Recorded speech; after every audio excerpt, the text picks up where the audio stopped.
StrayAllDay.com. You're now tuned into the show where you learn the discipline to show up day after day to do the work, the confidence to put yourself out there boldly and authentically, and the mental toughness to continue showing up, doing the work, putting yourself out there, even when the success you've expected to achieve has yet to be achieved. And on top of all this, you get a huge dose of personal initiative. That is the go-getter energy that moves any one of us, including yourself, to go and make things happen instead of waiting for things to happen. And then we put all this together into a series of frameworks, approaches, insights, strategies, and techniques all underneath the umbrella of one unified philosophy that is called Work on Your Game.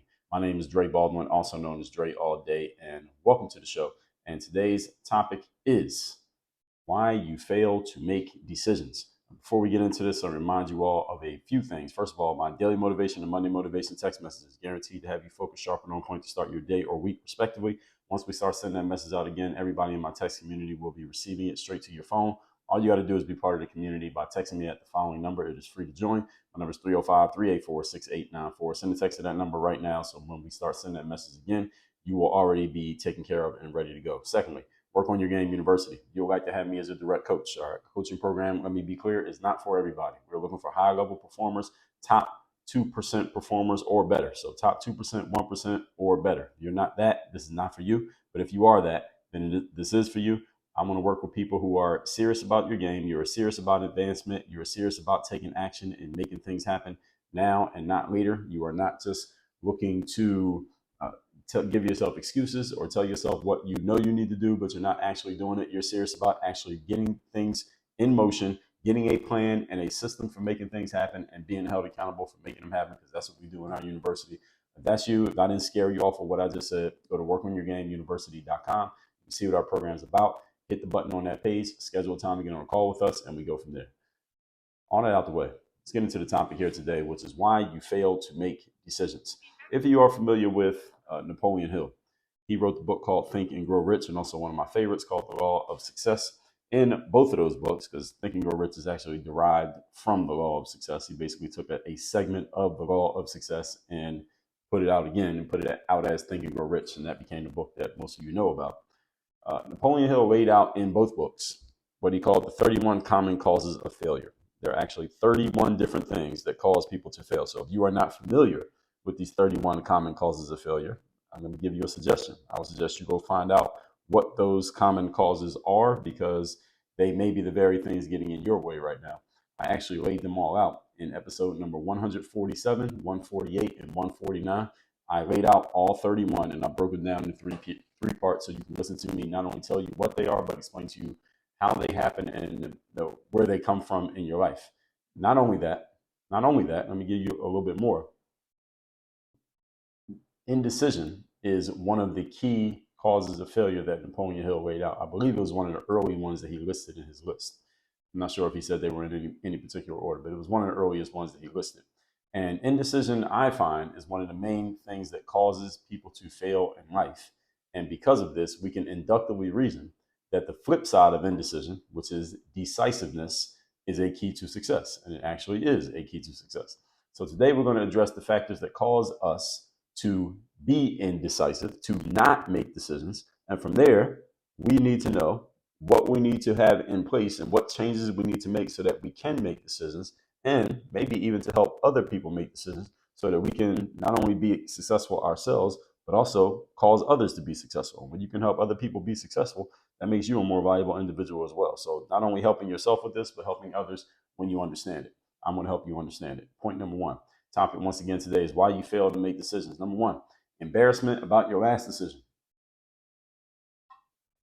How many of you have ever made a decision? That decision ended up being ended up turning out in such a way that it looked like maybe you made the wrong choice. And then because of your embarrassment about the last one, or your disappointment, or your sadness, or your frustration, or your hesitation about the previous situation, you didn't want to take the next step. You didn't want to try again. This one you will come across this a lot in many spaces in life. Sales is one of them. You'll come across this in just human engagement, human interaction. How many of you have been in a bad relationship in your past, and then because of the bad relationship you were in 2 years ago, 5 years ago, 6 months ago, you are hesitant to get into a new relationship with a completely different person because you are still holding on to the baggage of the last experience?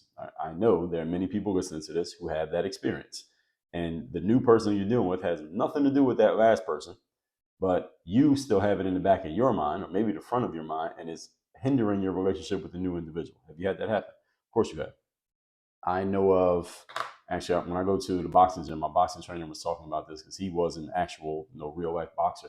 He was talking about how, sometimes when he's teaching me, offensive technique, he's like, yeah, you gotta stick yourself in there sometimes to play offense. You got to put yourself in the line of fire to where you might get hit, but if you're afraid of getting hit, then you'll never be able to hit the other guy. And he said, well, look, sometimes in boxing you are going to get hit. It's just inevitable. You can't be a boxer without getting hit. Same way you can't play basketball without getting the ball stolen from you or getting your shot blocked at one point or another.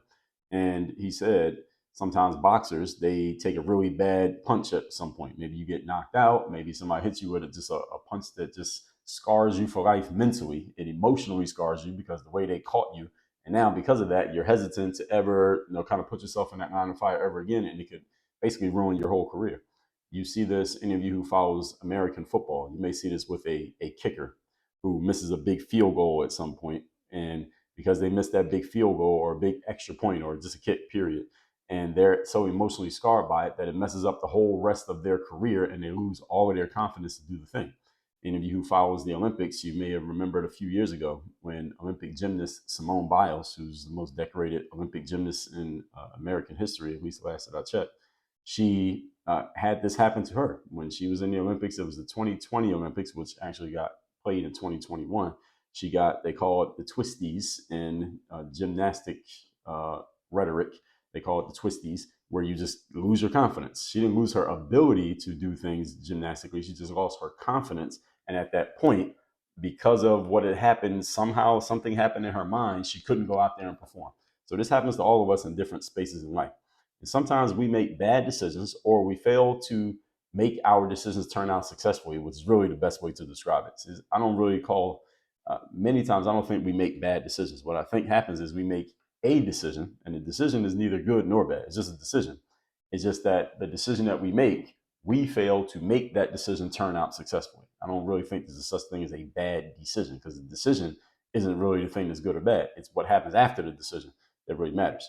So when our decisions don't turn out successfully, the emotional scars or the mental scars of that failure causes us to abstain from making any more decisions in the future. So we basically become gun shy. So again, it's like a boxer who got knocked out in his last fight. Now he's gun shy about throwing aggressive punches in the next fight because he still has the mental ghost of that last fight still on his brain. And if you can't fix that, then you're gonna have a problem. See, the problem with this whole concept though is not making a decision in the present. See, if you're still bothered by what happened in the past and that's causing you to not do things now, well, that's an issue and you need to fix that immediately. And that's a mindset issue.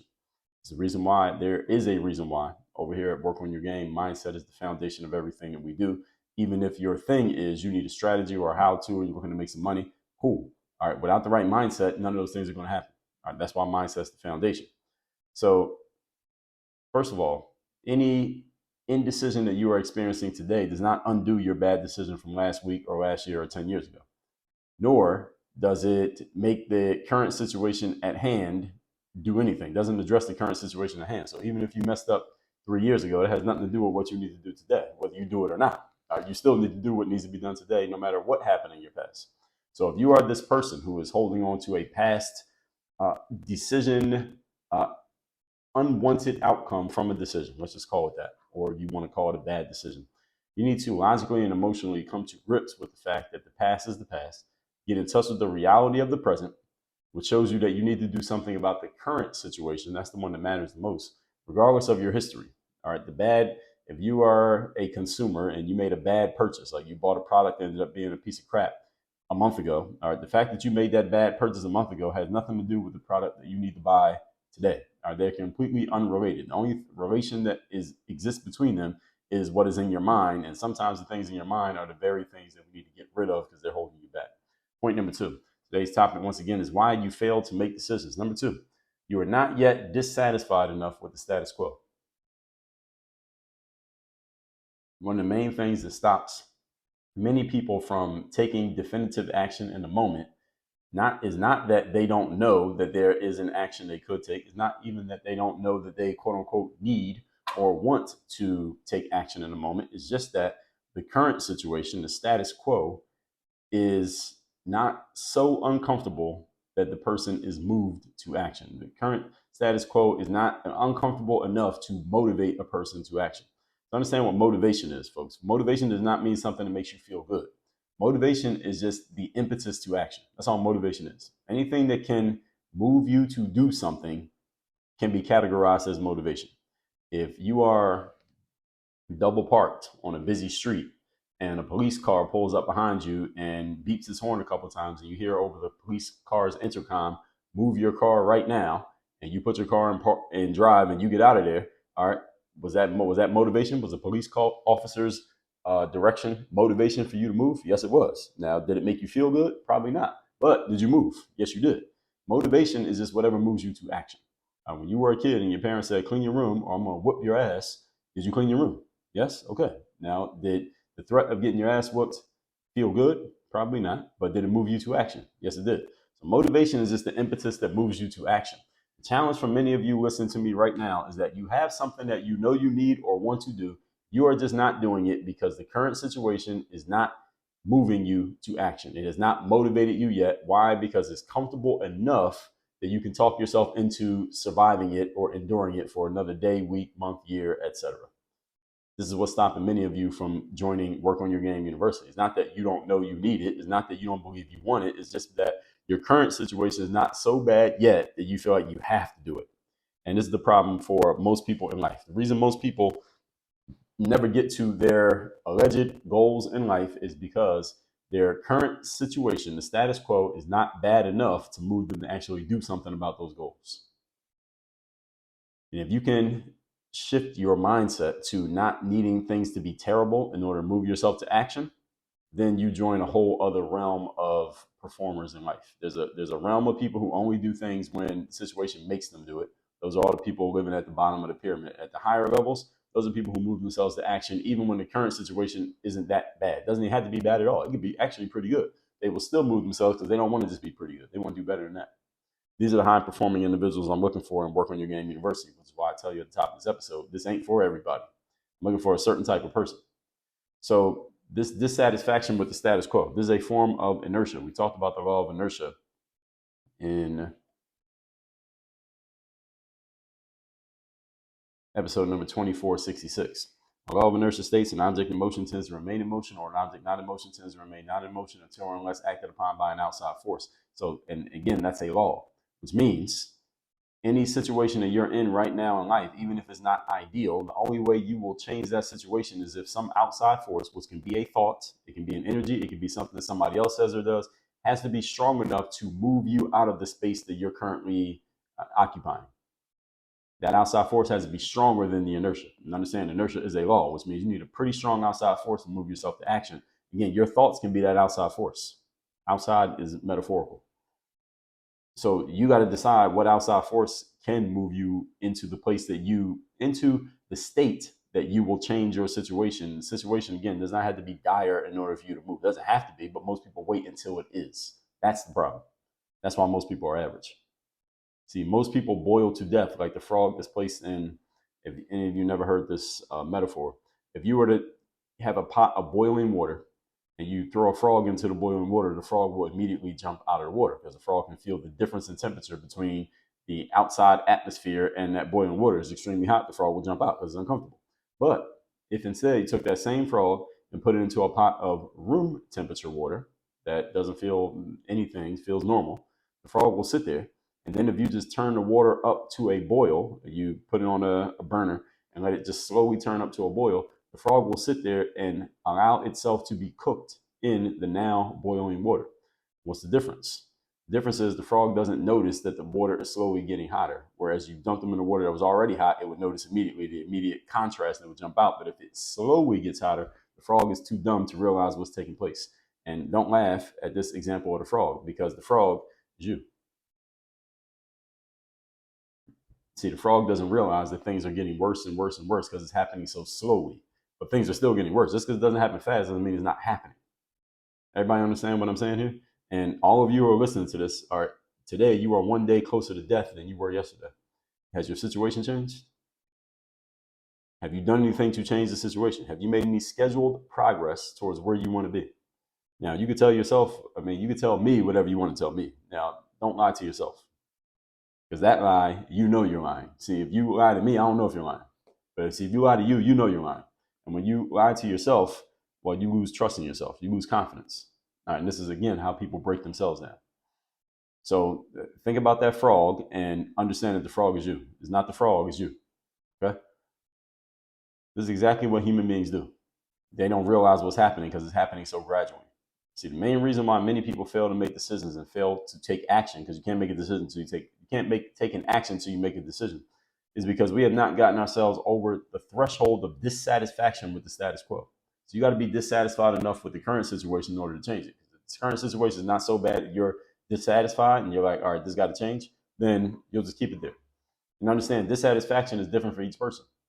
See, somebody could be dissatisfied. I'll give you an example. I ran my last 10K race in late April. Then I took like 2.5 weeks off to let my body rest, and I started running again around mid-May 2024. And I'm recording this in the summer of 2024. And after that 2.5 weeks off, when I started running again, the summer weather had hit Miami over that 2-week period that I was not running. So at this point, and I wake up early in the morning, I run outside early in the morning. It's 4 or 5 o'clock in the morning. It's 80 something degrees at 4 o'clock in the morning. And that's very humid. It's very humid. The air is very thick. It is hard to run in that kind of air if you are not conditioned for it. And I had lost a good amount of conditioning because I took that 2.5 weeks off. And the older you get, the harder it is to get yourself back into that shape. And for me, and sometimes I'm in the middle of the run. Sometimes I had to pause to like just let my body catch up, my oxygen intake catch up. But I don't like having to pause in the middle of a run, because when I run the 10K race, ain't no pausing. I don't pause in the middle of that race. You pause, you're not going to hit the time that you're supposed to hit. And to me, that's unacceptable. So I know during the 2 or 3 weeks of running that it takes for me to get back in game shape, that the shape that I am in is not acceptable for me. Whereas somebody else could look at me in the shape that I was in, because mind you, I'm running outside at 6-7 miles at 4 o'clock in the morning in 80-degree weather with thick humidity. You might say, well, just the fact you can run 1 mile on that is an accomplishment. I'm trying to run 6 without stopping. See, somebody else might say that's great. I say it's unacceptable. See, we have different levels of satisfaction depending on what we're doing. And in every aspect of life, we all have different levels of satisfaction. You have to decide what level is acceptable for you. These acceptable levels and unacceptable levels of satisfaction, dissatisfaction, there's one word that describes all of this. It's called standards. What are the standards that you have for yourself? What is okay for you and what is not okay for you? I remember I saw Jordan Belfort. He's the guy who the movie The Wolf of Wall Street was made about. He's an actual real person. And he came and spoke in Miami once. And I remember he was saying that his baseline, his standard for income was $20 million a year. And he said if he got to October or November of a year and he had only made $15 million that year, he could barely go to sleep, because he really needed to figure out how to make that last $5 million. And the point of what he was saying, I don't know if it was a point he was saying. The reason I'm bringing it up is because he was communicating to us what his standard was when it came to money. You get to decide your standards. That's the good news about standards. You can have the same standard that he has. All right, $20 million. If I got less than 20 million, that's a problem. You can decide that if you want to. It's a decision. Challenge for many people is they never make a decision. They don't make any decisions about anything, because the current situation, you have not decided that it is unacceptable enough that you must do something different.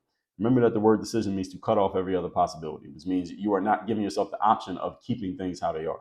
And there's another thing with people when it comes to decision, because now you got to commit. That's the other thing about decisions, is that now you're committing yourself to something other than what you currently have. And that means change. And most people are very uncomfortable with change. That's the reason why people don't change. And you can't get better if you don't change, because getting better is a form of change. So one comes with the other. And again, this is the reason why many people just die in the boiling water, not even realizing, just like the frog, not even realizing that the water is getting hot. This is what human beings do all the time. We have not gotten ourselves to the threshold of dissatisfaction, and eventually time runs out, i.e. you boil to death in the water. This is another reason why having clearly laid out goals that we consistently refer back to, matter. Because when you have clearly laid out goals, your goals can simply be a reflection of your standards. And when you refer back to your standards consistently, you remind yourself of them. And when you remind yourself of a standard, and then you will notice, you cross-reference your standard with your situation and say, okay, my situation is not a reflection of my standard. Well, guess what? That means you have no choice but to change. because the standard is not negotiable.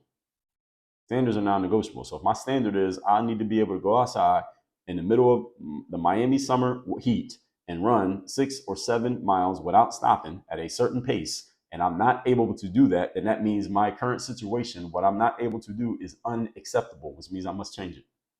It means it's not okay for me to stay there. That's what a standard sounds like. What are your standards?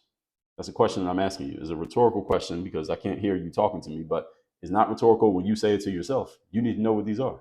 If you don't have any, that could probably tell you why you don't have the outcomes that you want in your life right now, because you haven't set them as standards. See, when you set something as a standard, it's different than wanting it. Wanting something is, that would be cool if I had it. A standard is, I must have this and I'm accepting nothing less. Do those sound different? Of course they do. The question is, which one do you say to yourself? Most of you are on the want side. And when you change it to the standard side, that's when things change. That's when commitments go up. That's when you have to make some different decisions in your life. And that's when you start making the moves that actually take you to the level that you want to be at in life. The challenge for many people is that they don't want to make those decisions because those decisions mean you had to do things differently than what you're doing now, which means you got to be pushed out of your comfort zone. Most people don't want to do that. Again, you're the frog sitting in the water. Don't even realize the water's getting hotter. If you don't have clear goals and clear visions, then it's easy to talk yourself into anything and just make it sound okay, because human beings are pretty good at language. By the time we get to about 8 years old, I've read that human beings learn how to lie, learn how to manipulate with words. Any kid before about age 8, we usually are just straight telling the truth. We don't know how to manipulate and influence with words. But by the time we get to, or influence in a way that might not be serving us, but by the time we get to about age 8, we learn how to manipulate. So if you're 38 or 48 or 27, you're really good at lying, not to other people, to yourself. That's the most important lie you tell. Forget about lying to everybody else. All right? You ain't got to live with everybody else. You got to live with you. Point number 3.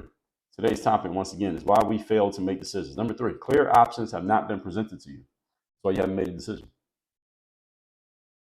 Clear options. Now, the way that I worded that, you might think that I'm talking about somebody else giving you options. I can be. For example, if you're a salesperson and you tend to deal with a lot of prospects who end up being indecisive about what to do, and their last thing they say to you is, I need to think about it, usually because you have not given them clear options. You have not made it clear what they can do, what they can't do, what you want them to do, how they can take the next step. But I'm not really talking about other people. What I'm talking about here is that you have not given yourself clear options. See, when you give yourself a standard, then it's pretty simple to understand. As I just told you, my standard is I'm going to do this complete run without stopping, and I'm going to do it at this pace or less or faster. And if I'm not able to do that, then the clear option is I need to fix this. That actually really isn't an option. I'm not giving myself an option. I'm saying this is exactly what I'm going to do. It's not A, B, or C. It's A, and there is no B, C, or D. This is why I made a decision. What does decision mean? It comes from the Latin word decidere. It means to cut off every other option. Cutting off B, C, D, and all the other letters is only A, which is I'm going to need to run this distance at this pace in this weather consistently. There is no plan B. That's a clear option. Question for you is, do you have that type of language in any aspect of your life? Especially aspects that matter the most to you. Do you have them? See, the easiest way for any of us to make a decision is to know exactly what we're going to do, exactly what we're cutting off in the process of doing. This is what I'm going to do, and this is what is not allowed. These are not okay. This is okay. Remember, the etymology of decision, I just told you, is about cutting off every other choice. One challenge we have with making decisions is that we don't even know what the decision is that we need to make. So if you don't know what decision to make, you can't make one. If you're in sales, again, this is why it's very important. Make it very clear to your prospect what their options are, if there are any options. Maybe it's just one. If they're unclear what they can do or how to do it or why to do it, they usually end up doing nothing. Again, this is why many people in life do nothing, because they're unclear on where they're going, what they're doing, or why. It's the same thing when we're selling ourselves on decisions. We need clear choices as to what we're doing and what we are not doing, because most human beings lack this ability to create clarity for ourselves. This explains why so many of us remain indecisive, because we have no clarity. And it starts with the way you communicate, the way you think and speak to yourself. With that out the way, though, let's recap today's class, which is why you fail to make decisions. Napoleon Hill talked about this, 31 common causes of failure. One of the top on the list is the habit of indecision. Number 1, embarrassment about your last decision. All right, your last decision has nothing to do with the current decision. Just because you messed up 3 weeks ago, it has nothing to do with what you're going to do here today. You must learn to mentally Clear your mind from what has happened in the past and focus on the present moment. Number two, not yet dissatisfied enough with the status quo. This is the reason why the frog cooks in the room temperature water, slowly comes to a boil, because the frog doesn't realize that the water is getting hotter and hotter, and it just sits there and pleasantly dies in the water that is now boiling. And you think I'm talking about a frog, but I'm actually talking about human beings. You are sitting there watching your life go by, and eventually you will die. You are one day older now than you were yesterday. You have not made any real changes to your situation, to the status quo from yesterday to today, but it feels like it's nothing because it's only one day. But your life is made up of 1 days that just add up until eventually there are no more. So don't be the frog. Number three, clear options have not been presented to you. You have no clarity as far as what you're doing, why you're doing it, where you're going, or how you want to get there. Therefore, it's very easy for you to do nothing, because indecisive people tend to do nothing because they don't know what they're doing, why they're doing it, or where they're going. So the more clarity you can achieve, the better, the easier it is for you to make decisions and move yourself forward. Speaking of such, in Work on Your Game University, one of the main things that I help people do is get clear on where you're at, where you want to go, why you want to get there, what might be in your way, and how it can be fixed. That is one of my superpowers. Again, I tell you, my superpower is insight, and insight is all about creating clarity for yourself and creating clarity for others. And when people are clear, then it's much easier for them to think, to decide, and of course, to act. So go to workonyourgameuniversity.com. If you are a top 2% performer, you're a person who wants to earn more money in your business, you want to move yourself forward faster in your career, and you want to make sure you maximize out on the potential that you have within yourself before, like that frog, you die in boiling water. Workonyourgameuniversity.com. Work on your game. Dre all